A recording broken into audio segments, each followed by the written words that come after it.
bagay na ito ay may isang tungkulin na punong-puno ng challenges para po sa kapakanan ng mga mangingisda.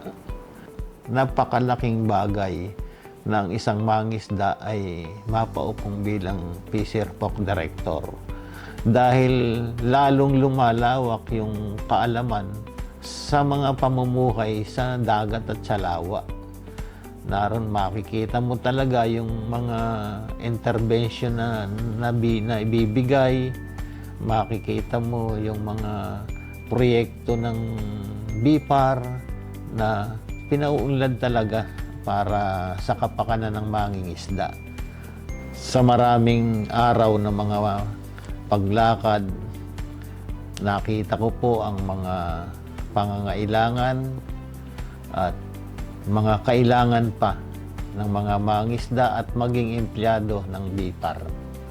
Napakaganda rin naman ng mga proyekto na inilunsad ng pamahalaan sa pamamaraan ng nakakabit sa BIPAR para sa ating pangisdaan. Sa isang buwang lakad bilang Regional Fisher Folk Director, marami kaming napuntahan. Mga office ng BIPAR, mga hatchery nila, kalimitan sa mga mangingisda, nagbigay ng ayuda, bigay ng hook and line, tapos sa Perez, sa Alabat, yung pong una, yung pamimigay po ng mga similya, ng bangus.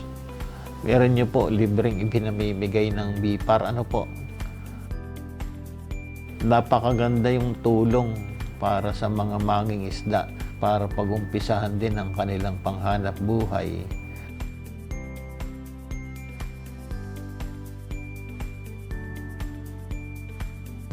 Yun namang sa Alabat, yung pamimigay din nila ng instar crab na binhi ng alimango. Napakalaking tulong na. At saka nung matanong ko rin yung mangingisda, kumikita sila ron. Kumikita ang mga mangingisda ron sa pag-aalaga ng alimango. At natutuwa ako dahil siyempre nalaman ko na ang tulong ng BIPAR ay talagang tuloy-tuloy na para paunlarin ang pangisdaan.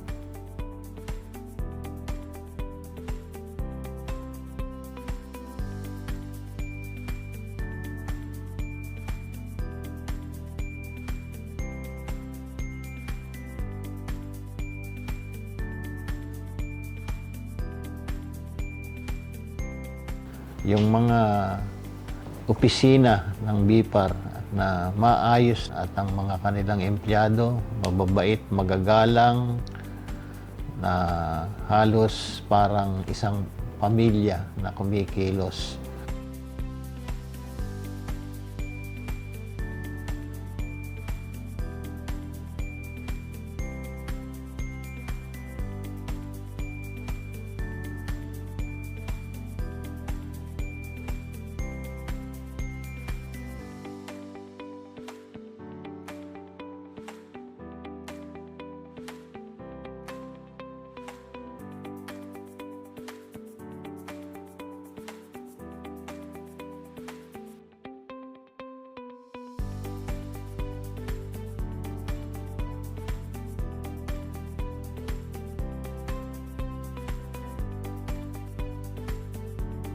Bilang Pangulo ng Laguna Integrated Fisheries Aquatic Resources Management Council, ipabahagi ko rin yung aking naging kaalaman para sa kanilang mga nasasakupan para lalo naming mapagbuti at maalagaan ang pangisdaan.